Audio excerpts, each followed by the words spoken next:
ಇವರು ಹುಡುಕಿ ಅಂತ ಹೋದ್ರ ಅವ್ರಿಗೊಂದು ನಾಗಲಿಂಗ ತಾತಲ್ಲ ಆತ ಒಂದಾಗಿರ್ತದಿಲ್ರಿ ಆತ ಒಂದಾಗಿರ್ತದಿಲ್ಲ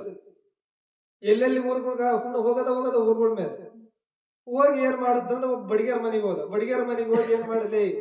ನನಗೊಂದು ಅವಾಗೆಲ್ಲ ಆ ರಾಣ್ಯನ ಕುಂದಿಸ್ಕೊಂಡು ಹೋಗ್ತಾ ಇದ್ರು ಮೇಣಿ ಅಂತಂದ್ರು ಅವಕ್ಕೆಲ್ಲ ಕೆಲವರಿಗೆ ಓದಿದವ್ರು ಗೊತ್ತಿರುತ್ತೆ ಮೇಣಿ ಅಂದ್ರೆ ಮೇಣಿ ಅಂದ್ರ ಅವತ್ತಿಂಕ ರಾಜ ರಾಣಿಗಳಿದ್ರು ಅವ್ರೆಲ್ಲ ಕುಂದಿರ್ಸ್ಕೊಂಡು ಹೊತ್ಕೊಂಡು ಹೋಗ್ತಿದ್ರು ಆ ಮೇಣಿಗೆ ಒಂದ್ ಸಣ್ಣ ಗಿಡಿಗೆ ಇರ್ತದ ಅದ್ರೊಳಗೆ ಕುಂದಿರ್ತಾರ ಈತವಾಗಿ ಬಡಿಗೆರ ಮಂತೆಗೆ ಹೋಗಿ ಇಲ್ಲಿ ಒಂದು ಮೇಣಿ ಮಾಡಲಿ ಅಂತ ಯಪ್ಪ ನನಗೆ ಮಾಡಕ್ ಬರಲ್ಲೋ ಮರ ಅಂದ ಇಲ್ಲಿ ಮಾಡ್ತಿಲ್ಲ ಅಂದ ಅವಾಗ ಆ ಮೇಣಿ ತಯಾರು ಮಾಡ್ತಾನ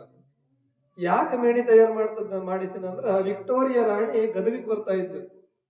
ಅದ್ರ ಸೂಚನೆಯನ್ನು ತೋರ್ಸೋದಕ್ಕಾಗಿ ಆ ಮೇಣಿ ತಯಾರು ಮಾಡಿಸಿದ ಹಿಂಗಿರ್ಬೇಕಾಗ ಬ್ರಾಹ್ಮಣ ಹುಡುಕಿ ಅಂತ ಹೋದ್ವಿ ಆಮೇಲೆ ಆ ಮೇಣಿ ತಯಾರು ಮಾಡಿಸಿ ಏನ್ ಮಾಡಿ ಅಂದ್ರ ಆ ತನ್ನ ಶಿಷ್ಯರ ಜೊತೆಗೆ ಸುಮ್ಮನೆ ಹಿಂಗ್ ಒಳಗೊಂಡ ಹೋಗ್ತದ ನಂಗೆ ಹೋಗ್ಬೇಕಾರ ಊರ್ ಗೌಡ್ರು ಹೊಲ್ದಾಗ ಮೆಕ್ಕೆಜೋಳത്തിന് ಜಗ್ ಬಿಟ್ಬಿಡುತ್ತ ಗೊಂಜಾಳ ಅಂತಾರ ಈಗೆಲ್ಲ ನೀವೆಲ್ಲ ಮೆಕ್ಕೆಜೋಳ ಅವಕ್ಕೆ ಏನ್ ಕರೀತಾರಪ್ಪ ಅಂದ್ರೆ ಗೊಂಜಾಳ ಅಂತ ಕರೀತಾರ ಅವಾಗ ಅಂದಂತೆ ಗುರುಗಳೇ ಗೊಂಜಾಳ ತೆನಿ ಏನ್ ಮಸ್ತ್ ಬಿಟ್ಬಿಟ್ಟವು ಒಂದ್ 4 ಮುರ್ಕೊಂಡ್ ತಿಂದಾರ ಹೋಗ ನೀನು ಲೇ ಬ್ಯಾಡ್ರಲಿ ಅಂತ ನಾಗಲಿಂಗ ತಾತ ಹೇಳಿದಂತೆ ಬ್ಯಾಡ್ರಲಿ ತಿನ್ಬ್ಯಾಡ್ರ ಅಂತ ಹೆಂಗಂದ್ರ ಹೆಂಗ್ರಿ ಗುರುಗಳೇ ಒಂದ್ 4 ತಿಂದು ಹೋಗ ಅಂತಂದೇಳಿ ಆತರಪ್ಪ ನೀವ್ ಏನಾರ ಮಾಡ್ರ ಈತ ಏನ್ ಮಾಡ ಒಂದ್ ಪಾಲ್ಡ್ ತೆಗ್ದು ಪಾಲ್ಡ್ ಮೇಲೆ ಕುಂತ ನಾಗಲಿಂಗ ತಾತ ಇವ್ರು ಏನ್ ಮಾಡಿದ್ರು ಬೇಸು ಸುಡೋರು ಸುಡ್ ಮೆಕ್ಕೆಜೋಳಕ್ಕ ಒಬ್ರು ಮುರ್ಕ ಮರಕ್ ಹೋದ್ರು ಒಬ್ರು ಕಟ್ಗಿ ಜೋಡಿಸಿದ್ರು ಒಬ್ರು ಬೆಂಕಿ ಹಚ್ಚಿದ್ರು ಏನೋ ಮಾಡಿ ಸುಟ್ರು ಮೆಕ್ಕೆಜೋಳ ಸುಟ್ಕೊಂಡ್ ತಿನ್ಬೇಕು ಊರ್ ಗೌಡ ಬಂದಾಗ್ಬಿಟ್ಟ ಊರ್ ಗೌಡ ಬಂದಲಿ ನಾಗಲಿಂಗ ಇದ್ದು ಬಂದಿ ಊರಗಳ ಮಂದಿನೆಲ್ಲ ಕರ್ಕೊಂಡ್ ನಿನ್ ಜೊತೆಗೆ ಒಂದ್ 4-5 ಮಂದಿ ಹುಚ್ಚರು ಕರ್ಕೊಂಡ್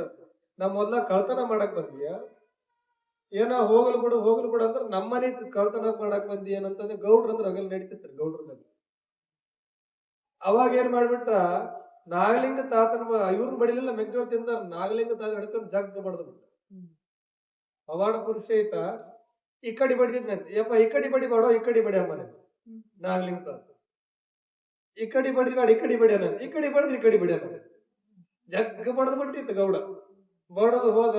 ಅವಾಗ ಇವ್ರ ಶಿಷ್ಯಂದ್ರ ಬಂದ್ ಹೇಳಿದಂತೆ ಅಲ್ಲಪ್ಪ ಗುರುಗಳೇ ನೀವ್ ಹೇಳಿದ್ರಿ ಬ್ಯಾಡ ಅಂತ ನಾವ್ ಕೇಳಲ್ಲ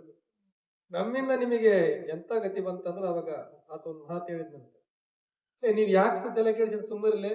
ಈ ನಾಗಲಿಂಗ ಅನ್ನೋ ದೇಹಕ್ಕ ಸೊಕ್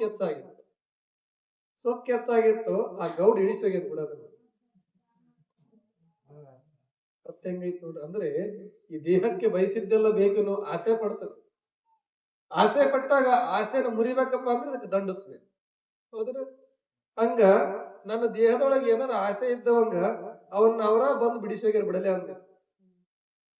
ಇವು ಸುಮ್ನೆ ಹತ್ಕೊಂಡ್ ಕುಂತವಂತೆ ಅವಾಗ ನಾಗಲಿಂಗ ತಾತನವರು ಹೋದ ಮೇಲೆ ಈತ ಗೌಡ ಮನೆಗೆ ಬಂದು ಹೇಳಿದ್ನಂತೆ ಎಂತಿಗೆ ಅವ ನಾಗಲಿಂಗ ಹುಚ್ಚು ನಾಗಲಿಂಗನ ಬಡದು ಬಂದಿನ ಇವತ್ತಿ ಹೆಂಗ ಬಡ್ದಿನ ಅಂದ್ರ ಸಜ್ಜಗ ಬಡ್ದಿನ ಅಂದ ಆಕಿ ಹೇಳ್ತಿ ಅಂದಂತೆ ಅವನ್ ಹಂಗ ಬಡಿಬೇಕ್ರಿ ಅಂದ ಆಕಿನ ಹಂಗ ಬಡಿಬೇಕ್ರಿ ಅವನ್ ಅವಾಗ ಇಬ್ರು ಹೋಗಿ ಮನೆ ಮಾತಾಡ್ಕಂತ ಕುಂದಿರ್ತಾರ ಅವಾಗ ಏನಾಯ್ತು ಬೆಳಕರದ್ರೊಳಗ ಗೌಡ ಗೊಟ್ಟಕ್ ಬೆಳಕರದ್ರೊಳಗ ಗೌಡ ಗೊಟ್ಟಕ್ ಅವಾಗ ಎಲ್ಲರೂ ಹೊಯ್ಕೊಂತ ಊರ್ ಗೌಡ ಸತ್ತ ಅಂತ ಹೋದ್ರಂತೆ ಅಷ್ಟು ಪವಾಡ ಪುರುಷನಾಗ್ಲಿಂಗ ತಾತ ಮತ್ತೆ ಹುಚ್ಚದಂಗಿದ್ದ ಅವಾಗ ಸಿರಿ ಕಟ್ತದಂತೆ ಕೃಷ್ಣ ಸತ್ಯವಾದ ಮಾತು ನೋಡ್ರಿ ಸಿರಿ ಕಟ್ತಾ ಇದ್ರಂತೆ ಈತ ಅಡಳಿಕೆ ಅಂತ ಬರ್ತಿದ್ದಂತೆ ನಾವು ಕುರುಬರು ಅಂತಂದೇಳಿ ಅವಾಗ ಅಡಳಿಕೆ ಅಂತ ಬಂದಂತೆ ಇವ್ರು ಸಿರಿ ಕಟ್ತಿದ್ರಂತೆ ಯಾರ ಮುಂದೆ ಗೌಡ ಸತ್ತನ ಅವಾಗ ಹೇಳಿದ್ರಂತೆ ಲೇ ಆ ಸಿರಿ ಕಟ್ಟಿರಲ್ಲ ಮತ್ತೆ ಅದ ಸಿರಿ ಮತ್ತೆ ಬಿಚ್ಚಬೇಡ್ರಿ ಅದ್ ಹಂಗೆ ನಾಳಿಗೆ ಬೇಕಂತ ಸಿರಿಗೆ ಬಿಚ್ಚಬೇಡ್ರಿ ನಾಳಿಗೆ ಬೇಕಂತ ಇವ್ರು ಹೆಂಗ ಹುಚ್ಚದ ಹೆಂಗ ಮಾತಾಡ್ತಿದ್ರು ನಾಗಲಿಂಗ ಇದಕ್ ಕೂಡ ಏನ್ ಬಿಡ ಅಂದ್ರ ಗೌಡರು ಹೊತ್ಕೊಂಡೋಗಿ ಮನೆಗೆ ಹೋಗಿ ಪುಣ್ಯ ಹಿಟ್ಟು ಬಂದ್ರಂತೆ ಮನೆಗೆ ಬಂದ್ ದೀಪ ನೋಡಂಕಾರ ಗೌಡನ ಏನ್ ಕೊಟ್ಟ ಅವಾಗ ತಿರುಗಿ ಮಂದಿ ಮತ್ತೆ ಓದಂತಿತ್ತು ನಾಗಲಿಂಗ ಗುರುವಿನ ಗುಲಾಮನಾಗುವ ತನಕ ದೊರೆಯದಣ್ಣ ಮುಕುತಿ ಅನ್ನೋಗಿ ಎಂತ ಮಾತ್ ನೋಡ್ರಿ ಹೌದ್ರ ಅವಾಗ ಇವ್ರು ಮತ್ತೆ ಹೋದಲ್ಲಿ ಅವಾಗ ಹೇಳಿದ್ನಂತೆ ಶ್ರೀಗಡಲ್ಲಿ ನಾನ್ ನಿನ್ನೆ ಹೇಳಿದ್ ನಿಮ್ಗೆ ಏನಂತ ಶ್ರೀ ಬಿಚ್ಚಬೇಡ್ರಲ್ಲಿ ನಾಳಿಗೆ ಬೇಕಂತದಂತ ನೀವು ಬಿಚ್ಚಿದ್ರಿ ಅಪ್ಪ ಮತ್ತೆ ಇವತ್ತು ಕಟ್ಟಕ್ಕೆ